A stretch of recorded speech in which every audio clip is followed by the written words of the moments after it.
Hello dear, कैसे हैं आप लोग।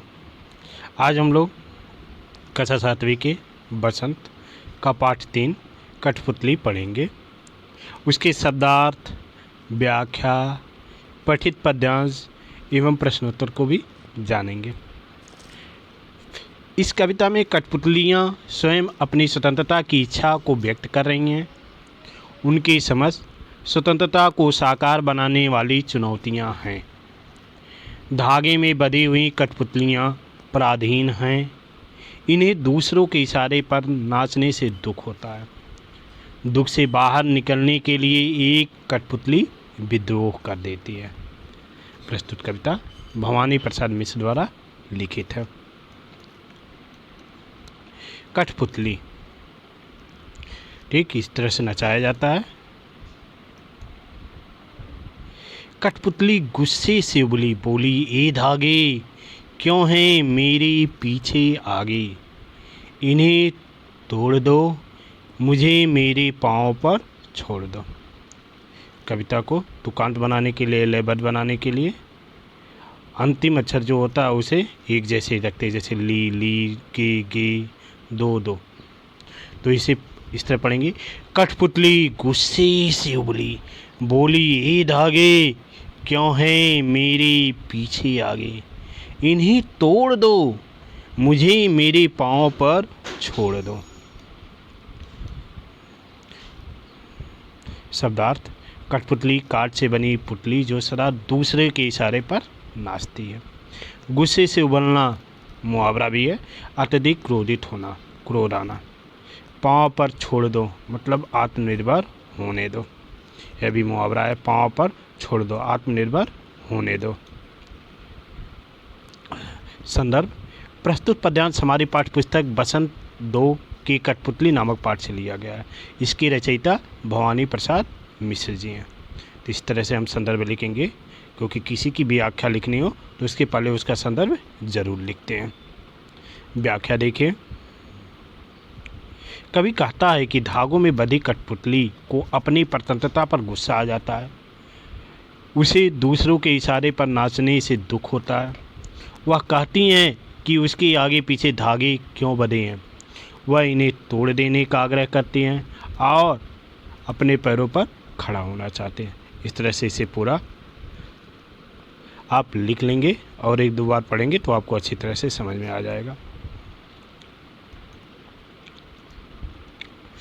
पठित पद्यांश, जानते हैं हर परीक्षा में गद्यांश और पद्यांश जरूर आते हैं।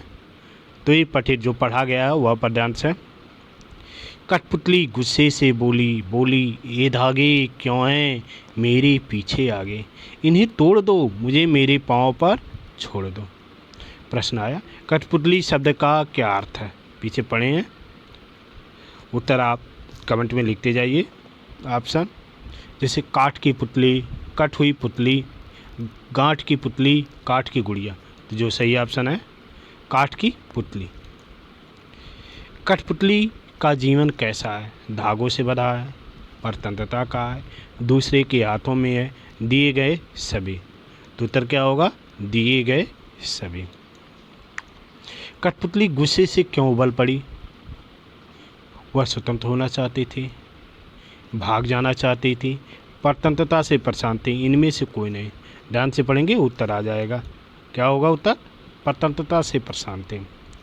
तो आपको कभी भी इस तरह के प्रश्नों को ध्यान से पढ़ना है और पद्यांश या गद्यांश को आप जब ध्यान से पढ़ेंगे तो इस तरह के प्रश्नों को उत्तर आप आसानी से कर सकेंगे।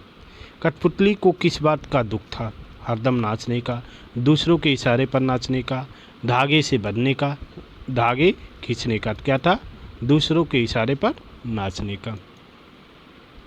प्रस्तुत पद्यांश के पाठ से लिया गया। इसके रचयिता का नाम लिखो। ये भी अधिकतर ही आता है, कठपुतली। और रचयिता कौन है, भवानी प्रसाद मिश्र।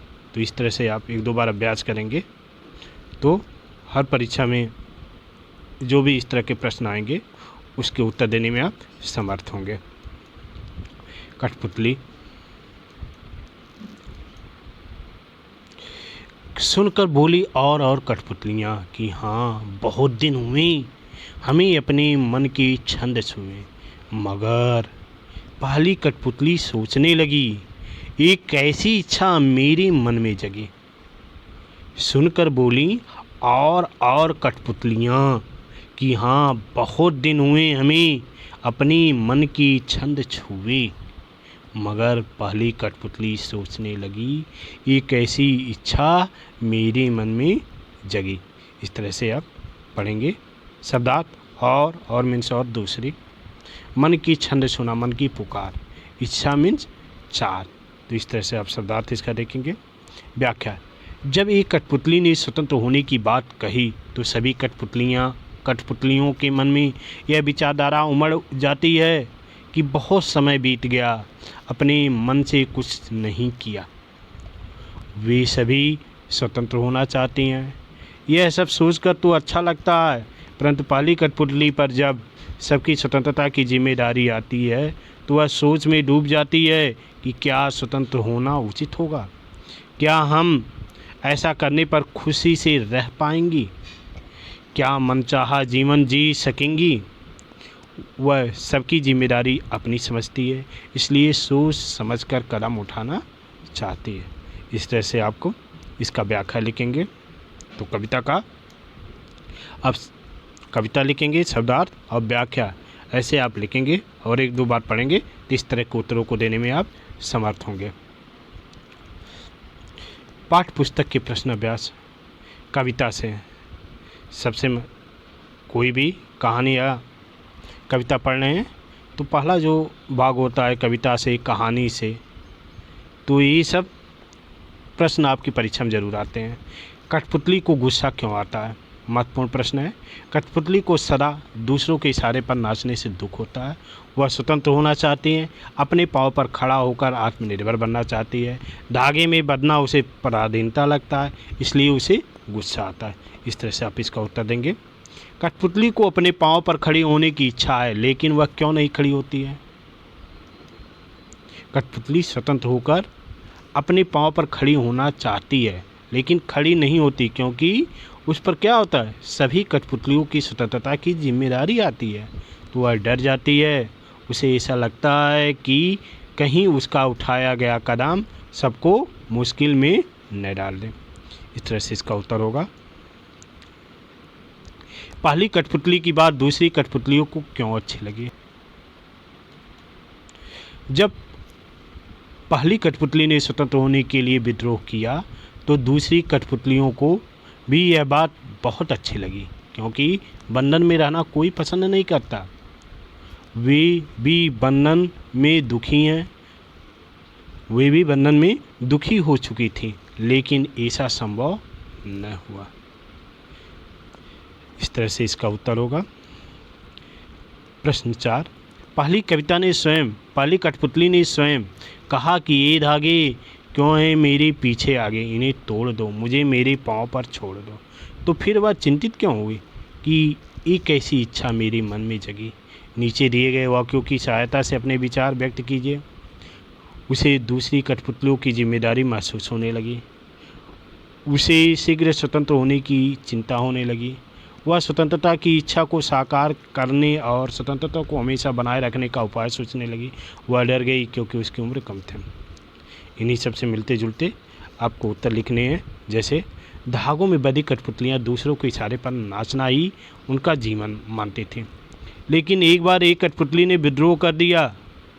उसके मन में शीघ्र ही स्वतंत्र होने की इच्छा जागृत हुई और वह अपनी स्वतंत्रता के बारे में सोचने लगी। लेकिन जब उसे अपने ऊपर दूसरी कठपुतलियों की जिम्मेदारी का एहसास हुआ तो वह डर गई। उसे ऐसा लगा न जाने स्वतंत्रता का जीवन भी कैसा होगा, तो वह सोच विचार कर करने लगी। इस तरह से उत्तर सभी को मिला करके होगा। कविता से आगे, कविता से जो प्रश्न होते हैं वह बहुत महत्वपूर्ण हैं। उन्हें आप ज़रूर अच्छी तरह से पढ़ेंगे, सीखेंगे, क्योंकि परीक्षा में वही आते हैं। प्रश्न 1, बहुत दिन हुए हमें अपने मन की छंद छुई। इस पंक्ति का अर्थ और क्या हो सकता है, नीचे दिए गए वे वाक्यों की सहायता से सोचिए और अर्थ लिखिए। तो ये आपकी समझ को विकसित करते, आपकी सोचने की शक्ति का विकास करते ऐसे प्रश्न। बहुत दिन हो गए मन में कोई उमंग नहीं आई। बहुत दिन हो गए मन के भीतर कविता सी कोई बात नहीं उठी जिसमें छंद हो, लय हो। बहुत दिन हो गए गाने गुनगुनाने का मन नहीं हुआ। बहुत दिन हो गए मन का दुख दूर नहीं हुआ और मन में खुशी आई। तो ऐसे जो भी इसका ऑप्शन है सही है उसी को विस्तृत करते हुए आप लिखेंगे। जैसे घ, इसका उत्तर सही है। घ ऑप्शन क्या है? सही है, क्योंकि बहुत दिन हुए हमें अपने मन के छंद हुए। इसका अर्थ है कि बहुत दिन हो गए मन का दुख दूर नहीं हुआ और न मन में खुशी आई, और अर्थात कठपुतलियाँ स्वतंत्रता से अत्यधिक दुखी हैं। उन्हें ऐसा लगता है जैसे वे अपने मन की चाह को जान ही नहीं पाती। पाली कठपुतली के कहने से उनके मन में आज़ादी की उमंग जगी। ये सही है। इस तरह से आप इसका उत्तर भी लिखेंगे। नीचे 2 स्वतंत्रता आंदोलनों के वर्ष दिए गए हैं।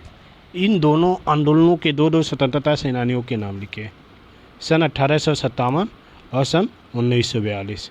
सन सुनते ही आ गए होंगे, महत्वपूर्ण दीजिए। हाँ, सन 1857 प्रथम स्वतंत्रता संग्राम। 1942 भारत छोड़ो आंदोलन महात्मा गांधी ने जब शुरू किया था। तो ऐसे आप नाम लिखेंगे। प्रथम स्वतंत्रता संग्राम क्लास 6वीं में आप पढ़े भी हैं। सन 1857 लक्ष्मीबाई और तात्या टोपे। सन 1942 महात्मा गांधी और जवाहरलाल नेहरू, सरदार वल्लभ भाई पटेल। ऐसे आप नाम लिखेंगे जो 1942 के भारत छोड़ो आंदोलन में गांधी जी का साथ दे रहे थे। अनुमान और कल्पना ध्यान देना है। आपके सोच को विकसित करने के लिए ऐसे प्रश्न दिए जाते हैं कि आपके सोचने की शक्ति का विकास हो। स्वतंत्र होने की लड़ाई कठपुतलियाँ कैसी लड़ी होंगी, और स्वतंत्र होने के बाद स्वावलंबी होने के लिए क्या क्या प्रयत्न किए होंगे। यदि उन्हें फिर से धागे में बंधकर नचाने के प्रयास हुए होंगे, तब उन्होंने अपनी रक्षा किस तरह के उपायों से की होगी। तो उत्तर होगा स्वतंत्र होने की लड़ाई कठपुतलियाँ मिलकर लड़ी होंगी। कहा जाता है अकेला चना बाहर नहीं फोड़ सकता, इसलिए वो मिलकर लड़ी होंगी। पहली कठपुतली के मन में भले ही अपने बंधन तोड़ने से पहले यह विचार था कि दूसरी कठपुतलियों की जिम्मेदारी उस पर है, क्योंकि उसका धागा टूटने पर सबके धागे टूटते गए होंगे। उसने अवश्य पहले सभी कठपुतलियों से विचार विमर्श किया होगा। स्वतंत्र होने के बाद स्वावलंबी बनने के लिए भी उन्होंने काफ़ी परिश्रम किया होगा। रहने, खाने, पीने, जीवन यापन की अन्य ज़रूरतों को पूरा करने के लिए दिन रात एक किया होगा। यदि फिर भी उन्हें किसी ने धागे में बांध कर नचाने का प्रयास किया होगा तो हाथ न आई होंगी, क्योंकि स्वतंत्र जीवन में मनुष्य कितनी भी मुश्किलों का सामना करे, लेकिन स्वतंत्रता से बहुत भला ही होता है। उन्होंने अपनी रक्षा के लिए एकजुट होकर कार्य किया होगा। सब मिलकर रही होंगी। धागे बांधने वाले की हर चाल को फिर असफल किया होगा। इस तरह से आप सोच करके लिखेंगे। भाषा की बात, हर पाठ में भाषा की बात बहुत महत्वपूर्ण होता है। इससे आपके अवश्य प्रश्न आते हैं, तो इसे आप ध्यान से पढ़ेंगे। कई बार जब 2 शब्द आपस में जुड़ते हैं तो उनके मूल रूप में परिवर्तन हो जाता है। कठपुतली शब्द में भी इस प्रकार का सामान्य परिवर्तन हुआ है। जब काठ, यहाँ काठ होगा, काठ और पुतली 2 शब्द एक साथ जुड़े तो कठपुतली शब्द बन गया और इसे बोलने में सरलता आ गई। इस प्रकार के कुछ शब्द बनाइए, जैसे काठ, कठ से बना कठ गुलाब, कठ फोड़ा। अब आपको बनाना हाथ से हाथ बना है, सोना से सोन बना है, मिट्टी से मट शब्द का प्रयोग करते हुए आपको शब्द बनाने हैं। जैसे हाथ, हथकड़ी, हथगोला, हथनार, सोना, सोन, सोनपरी, सोनजूही, सोनभद्र, मिट्टी, मट, मटमैला, मटका, माट। ऐसे अन्य शब्द भी आप बना सकते हैं। थोड़ा अभ्यास करेंगे तो अच्छी तरह से आ जाएगा। प्रश्न 2, कविता की भाषा में लय तथा तालमेल बनाने के लिए प्रचलित शब्दों और वाक्यों में बदलाव होता है। जैसे आगे पीछे अधिक प्रचलित शब्दों की जोड़ी है, यानी अधिकतर आगे पीछे ही कह करके बोला जाता है। लेकिन कविता में पीछे आगे का प्रयोग हुआ है। यहाँ आगे का बोली ये धागे से ध्वनि का तालमेल है। इस प्रकार के धागे से क्या है, तालमेल है। इस प्रकार के शब्दों की जोड़ियों में आप भी परिवर्तन कीजिए, जैसे दुबला पतला, इधर उधर, ऊपर नीचे, दाएं बाएं, गोरा काला, लाल पीला। तो आपको क्या करना है, शब्द को उल्टा कर देना है। जैसे दुबला पतला है तो पतला दुबला हो जाएगा। देखिए उत्तर देखिए, पतला दुबला, उधर इधर, नीचे ऊपर, बाएं दाएं, काला गोरा, पीला लाल आदि। इस तरह से आप इसका अभ्यास करेंगे तो आप ऐसे प्रश्नों का उत्तर जल्दी से ही कर देंगे। धन्यवाद। आज बस इतना ही।